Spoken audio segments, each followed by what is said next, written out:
Bakit nga ba kailangan ng mga sasakyan natin ang regular na change oil?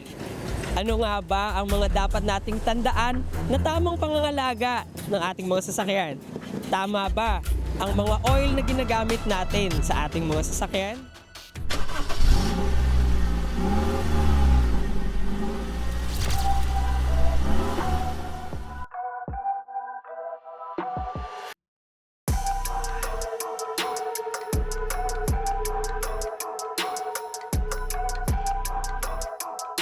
Isang magandang araw po sa inyong lahat. Ako nga po pala si Kevin, ang inyong katapwan na makakasama ngayong araw.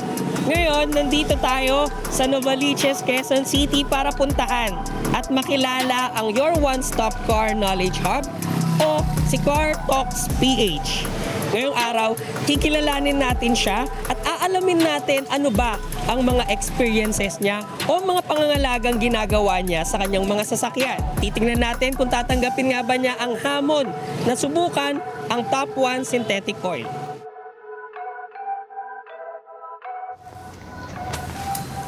Hello, I'm Kevin Rojas, a full-time programmer, part-time content creator, owner ng Car Talks PH na page, and proud to be a car enthusiast.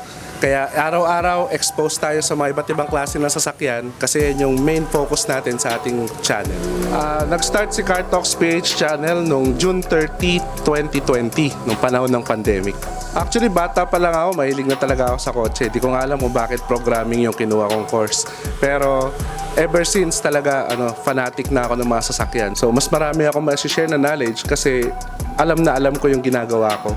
So totoo, maraming mga contents out there pero iba talaga yung effect sa akin ng mga sasakyan. Kasi alam mo yung sasakyan, malaki yung duty niyan sa buhay natin. Hinahatid tayo palagi from point A to point B sa work natin, sa family natin. So kung hindi natin i-maintain mabuti yung sasakyan natin, malaki yung chance na mag-breakdown siya, hassle, on worst case, baka ma-aksidente pa tayo. Kaya talagang importante na kung paano natin inaalagaan yung sarili natin, alagaan din natin yung sasakyan natin. Palagi ka mag-oil change, alagaan mo sa oil change. Kasi isipin nyo yung oil, yan talaga yung pinaka-blood ng engine natin. So imagine kung marumi yung dugo mo, di ba marami kang sakit na pwedeng makuha. So ganun din sa sasakyan natin. Regular oil change ang gawin nyo at magte-thank you kayo later sa sasakyan nyo kapag kalagi nyo siyang ginagawa. Actually yung Top 1 oil, palagi ko siya nakikita sa market, online o kaya sa mga auto supply. Pero never ko pa siya nagamit. Pero nakausap ko yung mechanic ko nung nalaman niyang Top 1 oil yung gagamitin natin ngayon. Talagang natuwa siya kasi ever since pala nung career niya sa pagmamekanik, talagang ginagamit na niya yung Top 1 oil. Ang number 1 na ina-expect ko talaga, good engine performance. Kasi nakita ko rin naman yung ibang mga klase ng oil.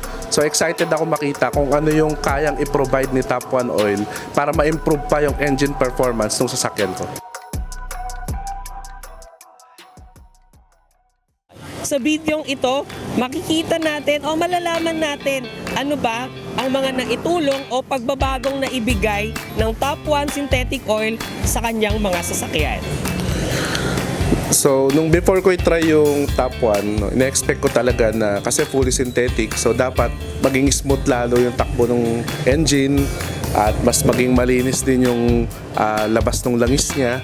So, yun talaga yung mga number 1 expectations ko sa mga fully synthetic na langis. At syempre, added performance kasi nga itong sasakyan na to na gamit natin is hindi fully synthetic yung gamit niya, regular oil lang.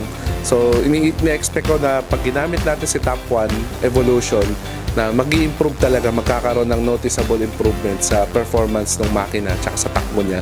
And overall, pati sa fuel consumption na rin. So after a month of using yung Top 1 Evolution na fully synthetic oil, napansin ko na talagang na-exceed niya expectations ko. Kasi yung engine medyo ma-vibrate to nung hindi pa siya na-oil change. Ngayon, naging smooth na, yung idling issues niya na-fix. Tapos performance, noticeable talaga yung pagbabago. Kahit mag-aircon ka, mas yung hindi na degrade ng konti yung performance niya. Pag umo-overtake ngayon, mas ramdam mo na yung power niya. At saka talagang overall, mas gumanda yung takbo ng makina niya simula nung ginamit natin siya. And then after a month, napansin ko rin, check ko yung dipstick niya. Okay pa rin yung kulay, hindi agad nag-dark. Kaya sulit na sulit, kahit ginagamit siya palagi, sulit na sulit yung engine oil sa kanya. Kasi lubricating factor niya is okay na okay pa rin 100%. So kung di pa kayo nakagamit ng top 1 product, especially yung engine oil, no, highly recommended ko siya. No, lalo na kung di nyo pa natatry mag fully synthetic. Although, may mga iba pa rin namang brands na fully synthetic. Pero sa mga na-try ko so far, honest opinion ko, isa yung top 1 sa mga top talaga na products when it comes sa engine oil. Sulit yung performance, yung babayaran mo, sulit na sulit din. No? You get what you paid for, more than pa nga sa performance na makukuha mo sa kanya. Kaya highly recommended, mapaluma man yung sasakyan mo or mapabago, recommended natin yung top 1 products, especially yung engine oil. Same sa coolant at saka sa mga ATF, okay na okay din yung mga products nila. Kaya kung di nyo pa natatry yung top 1, try nyo na, gamitin nyo na siya. No?